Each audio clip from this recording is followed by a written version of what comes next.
O secretário, o senhor falou de hipocrisia, o Silvio Navarro citou a POSP, o sindicato.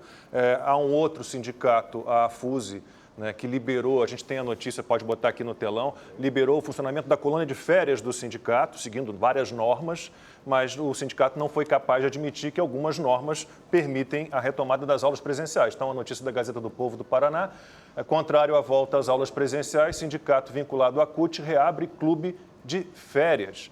Então, o senhor tem uma briga contra os sindicatos difícil, porque a gente lembra, serviços essenciais, ali, policiais, bombeiros, médicos, enfermeiros, jornalistas, radialistas, esse pessoal não parou em momento nenhum. Supermercado, né? Todo farmácia, mundo, farmácia, né? Supermercado. Depois que passou a fase de confinamento pesado, todas as categorias já voltaram a trabalhar, mas os professores insistem. É uma guerra ingrata, complicada e hipócrita, né?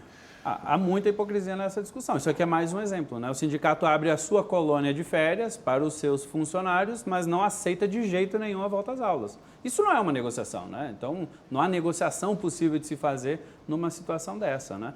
Não é só esse sindicato, né? Tem outros sindicatos que têm também hotel no centro de São Paulo, né? Para professores que vêm circular, como a POSP tem, né?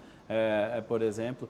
Então, isso de novo, é uma hipocrisia, né? De novo, a gente está discutindo o que não deveríamos discutir. A gente deveria discutir, eu secretário, você é responsável, eu consigo dar segurança para o aluno, eu consigo dar segurança para os funcionários para voltar de alguma forma? Essa é a pergunta que tem que ser feita para a gente. Não é se deve voltar ou não e tal. Não é a partir da afirmação de que a escola é insegura, né? Como eu disse, a escola é muito mais segura hoje no Brasil do que é na Europa, que não consegue abrir a janela para circular o ar por conta do frio, né? Na França, eles abrem por 30 segundos a janela a cada 1 hora para entrar trocar o ar dentro da sala, porque também, se você deixar, as pessoas vão passar muito frio dentro da escola. Nossas estruturas hoje, obviamente, temos desafios, mas são melhores. Então, ter protocolos, se você abrir o hotel, se você abre bar, se você faz tudo isso... Seguindo protocolos? Seguindo protocolos, por que não a escola, né? E, de novo, o que é mais prioridade para a nossa sociedade, né?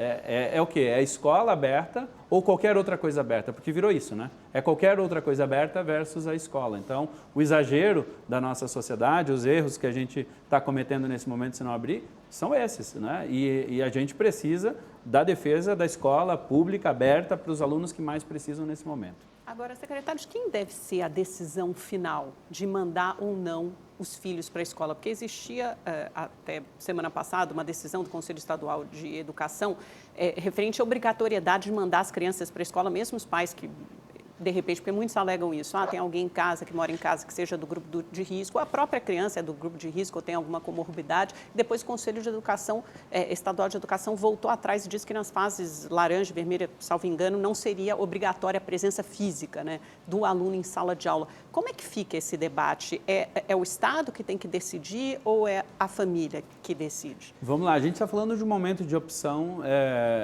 mesmo durante a pandemia, exclusivamente por causa da pandemia, né? A Constituição Federal fala da obrigatoriedade de todas as famílias. O homeschooling não é permitido no Brasil em tempos normais. Isso é outra discussão. A gente está falando de um momento de exceção, então, né? Não, mas é porque é importante lembrar para as pessoas que a regra é a obrigatoriedade de ir para a escola. Tanto que quando o aluno não vai para a escola, a gente tem que comunicar ao Conselho Tutelar e às autoridades para que elas tomem as providências em relação a isso. A gente tem mecanismos, por exemplo, ligados a isso. Então, essa é a regra. A exceção que estava estabelecida para o ano de 2020 voltamos, mas não é obrigatório porque as famílias têm medo. Hoje, nós estamos dizendo o seguinte, é obrigatório quando estivermos a região, não mais o estado todo, por exemplo, aqui no amarelo, mas se a região estiver no amarelo, é obrigatório para a família enviar dentro da regra de rodízio, dentro dos até 70%, assim como é obrigatório fazer também as atividades online ou offline, enfim, nós temos as duas modalidades para atender quem precisa também, né? No vermelho e no laranja houve essa mudança de regra, era obrigatório, aí dá 1/3, por conta do recrudescimento, houve sim uma mudança para que neste momento, somente neste momento, seja feito. Porque quando a regra foi feita dizendo que todos deveriam mandar, a visão que se tinha era que uma ou outra região pudesse entrar no vermelho e no laranja.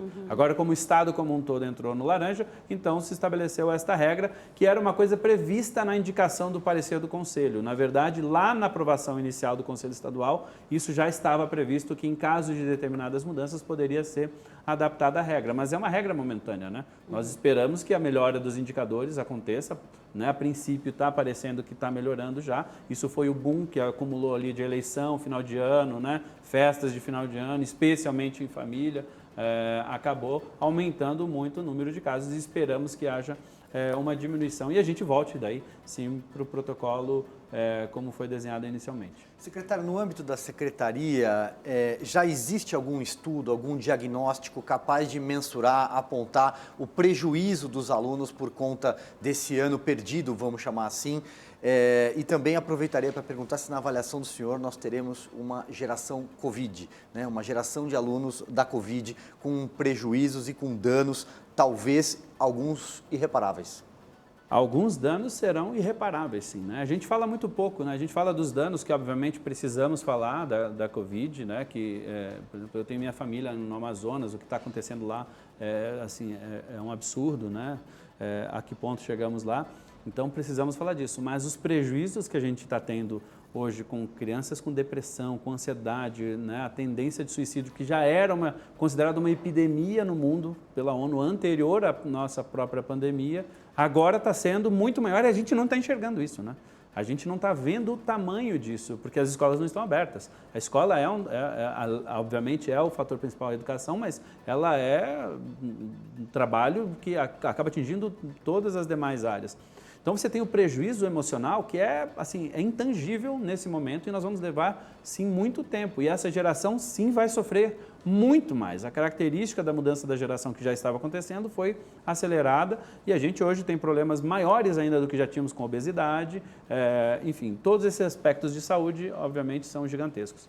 Na aprendizagem, por mais que tenha, desculpa, Constantino, só para concluir aqui, na aprendizagem, por mais que tenhamos feito todo um esforço e foi feito um grande esforço para que isso fosse minimizado ao máximo, hoje os estudos estão apontando de perda de 2/3 do ano, né, basicamente de um ano. E isso sim, dependendo da idade que o jovem está, será sim para uma geração. Lembrando que a gente está falando de um país que já não tem muito longe disso, a melhor educação, né? Nós estamos muito longe disso. Então, nós estamos piorando uma coisa que não era boa, que está muito longe de ser boa. Isso é muito importante as pessoas entenderem. Não é que eu estou piorando a educação da Alemanha, não é que eu estou piorando a educação da Finlândia, eu estou piorando a educação do Brasil, né? Então, este é o desafio. Por isso que as pessoas precisam fugir desse negócio. A escola tem que abrir, porque por mais dificuldades que a gente tenha num ano normal, nós estamos numa situação muito pior, porque o jovem não está preparado para fazer o EAD, a gente está tentando aprender, está todo mundo tendo que aprender a como fazer isso com crianças. E a criança da alfabetização, ela tem uma chance, mas não dá para a gente não voltar logo.